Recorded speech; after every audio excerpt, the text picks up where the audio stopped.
This is the Hidden Killers Podcast with Tony Bruschi. Featuring defense attorney, Hidden Killers daily contributor, and host of the Defense Diaries podcast, Bob Motta. Back to Delphi. Judge Gull still on the case. Baldwin and Rozzi are back on the case as well. However, the speedy trial request, well, that's not going to happen, according to the Indiana Supreme Court. But like I said, Baldwin and Rozzi are back. Judge Gull is going to stay. 1 out of the 3 motions, I guess, ain't bad.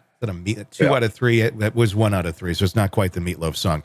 Joining me to discuss, Bob Motta, defense attorney, host of the podcast Defense Diaries. Probably not surprised by what went down and what was granted, but here we go again. We got Baldwin and Rozzi back, and Judge Gull pretty much immediately back at it saying that Frank's hearing that we were about to literally have, people are here for it, and that I'm going to dismiss all of you. We're not going to do that anymore because I didn't want to have it in the first place. That's why I got rid of you. Didn't say that, but yeah. So are you surprised? Because this just seems like we continue to go and we're not de-escalating the insanity here. It just keeps going up with Judge Gull. Yeah, no, I'm not surprised by the way it went down. I thought that they'd get back on. I thought that they would keep her on. And I thought the 70-day trial date was of no import to the Supreme Court because they can still file their speedy demand. They have the ability to do that themselves.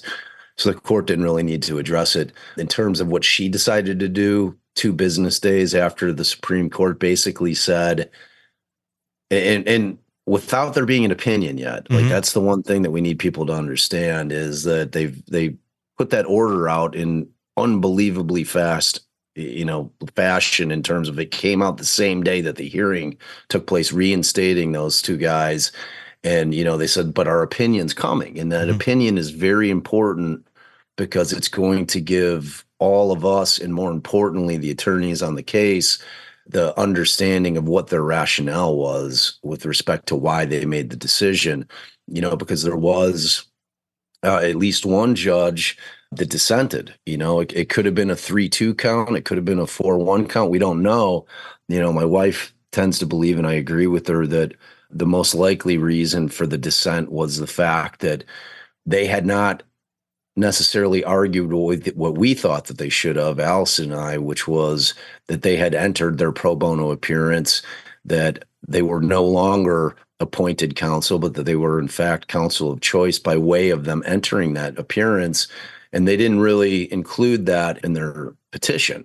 So it was left with the fact that, okay, continuity of counsel, they were appointed attorneys. We think that, Gull just didn't follow due process. It wasn't done properly. There should have been a hearing. And that, the bottom line is that one of the judges may have taken exception with the fact that they should be reappointed as so they're getting paid by the county as opposed to, they should be on as pro bono where they're not getting paid. Yeah. Because that was the part of that structural error argument. If that was taken at its face, would have existed if, in fact, the court would have looked at it and said, okay, well, we do consider them to have entered their private appearance as private counsel, which then takes it out of that whole you've been appointed thing, because the case law there is not as strong. It's very murky with respect to whether or not Gull can just remove them. Once it becomes, hey, we're entering our appearance pro bono, we've given you the evidence that Richard Allen wants us as his attorneys, it changes the completely the analysis in terms of the Supreme Court because of that Gonzalez case. And it basically says, look, this is private counsel. She can't remove them. If it is, it's structural error, which means you're going to have to retry the case automatically. So she tends to think that's probably the reason. And I think that probably is the reason for the dissent. There was probably a judge there saying, no, they should have brought that, because that's what the record shows happened, and they're just trying to get paid on it. And I don't think that under the law, that's an available option for them, because I think that they were appointed counsel, and I'm not buying the continuity argument. So it shocked me that she decided to do what she did. Like I said, 2 business days after the order came down, without the opinion being out there, and the Supreme Court very clearly stating that this record that you've created, Judge Gull, sucks. Mm-hmm. You know, like we have no record. There is like this record is devoid of any substance, and for her to do it again. Yeah. Because when she goes ahead and denies not just the Franks hearing, but the motion to suppress, as well as the motion to eliminate for the ballistics, she denied all three of them in a summary fashion, giving no real rationale as to why, citing no case law at all, in a summary opinion on three major motions. Like all she's doing is doing the exact same thing that the Supreme Court literally just admonished her for doing during the entirety of the case. It was incredibly befuddling to me. Yeah. I think why she did it. Yeah.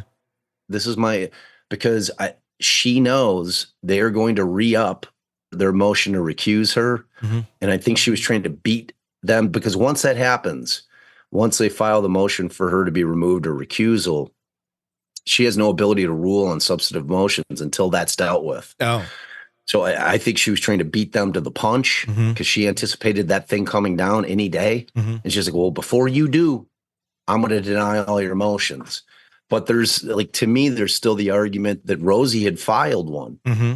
He had already filed a recusal motion the same day that he had filed his verification that he was still Richard Allen's counsel, which was after the 19th and before the 31st. So it happened in between. So it's a real gray area as to whether or not Rozzi had actually withdrawn. He had made representations that he was going to, which, I guess you could argue both sides of it. Is that enough to consider him to be withdrawn? If you're looking at the statute in Indiana, no, it's not even close. I mean, it requires that the defendant be given, notice in writing, and that there's a whole process for it. It's not just like, okay, I'm withdrawing, and the defendant was never, ever present on the 19th in front of the judge on the record where she's admonishing him, saying, look, you now don't have attorneys. I'm going to appoint new attorneys for you. You know what I mean? So that didn't happen.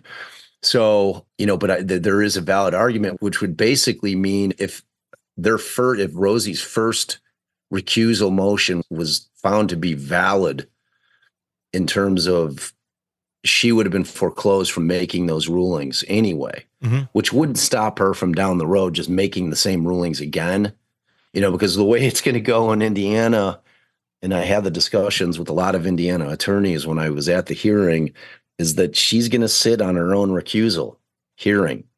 You know what I mean? It's not going to be an independent judge. It's going to be her deciding whether or not she's biased. That isn't that just a prime example of a major error in our system, if that's how that works? I mean, dude, don't get me started. I don't know. I was sitting there. I was like, really? I was talking. I had like 3 or 4 Indiana attorneys with me, and I'm like, you're kidding me, right? I'm like, I could see on a conflict, because they do the same thing here in Illinois. A judge will handle their own recusal if it's an issue of a conflict or a potential conflict, because they'll typically say yeah or no. And do the right thing. I have a conflict. Yeah. But when it comes to bias, how are you having the judge who you're accusing of being biased ruling on their own? You think they're going to admit, yeah, I'm biased? They're not going to do that, ever. I can't imagine a scenario in which, I keep hoping that when they file it, she's just going to say, you know what? With my new appointment as chief judge. I mean, enough is enough. I mean, she seems to have ambitions to go to the Supreme Court. Am I missing some of the tea leaves here? Is there some part of this, by acting this way, that's going to help her get there? That's just a selfish way of acting? Or is this just 100% ego? I can't think that anything that she's doing now is helping her bid. Yeah. You know what I mean? To get to the Supreme Court. Yeah. It's like everything that she continues to do in this has to be seen as a detriment to her bid to move up to the high court. Yeah. I just don't know how she's thinking that she's helping herself with these kind of things that she's doing. It's bizarre, man. Yeah. I wish I could crawl into her brain and figure out what she's thinking, or is she taking advice from somebody who's given her really bad advice? I just don't know, because it's there's no part of me that thinks that she's in cahoots with McClellan. I mean, it's not even her county. Yeah. She doesn't know Nick McClellan from a hole in the ground. You know what I mean? This is all her independently handling these issues. But man, she's making the wrong choice, like left and right in the terms of how she's handling this case. And to me, when she did that, just like basically spitting in the face of the Supreme Court saying your record is a shambles, and then just doing it again, like doubling and tripling and quadrupling down by denying 3 really big motions, you know, which, look, if they're litigated, she may have found all of them to be denied based on the fact that she didn't think there was enough, but at least hear them, make a record. Yeah. You know, let the attorneys argue it. Let there be some case law cited. Let the proper standard be applied. Like, she applied the wrong standard in terms of her denial on the Franks. Yeah. Like, flat out, you know, which just goes to show that she's flying from the hip, man. Yeah. And it's reckless. Too big of a case with too many eyes on it. So I don't know. Want to listen ad-free? Want advanced access to all of our interviews before anyone else? Become a True Crime Today Premium Plus subscriber on Apple Podcasts. You get every episode commercial-free, so you can binge on true crime until you can binge no more. Search True Crime Today Premium Plus on Apple Podcasts now, or go to our podcast page and sign up now. More of the Hidden Killers podcast next.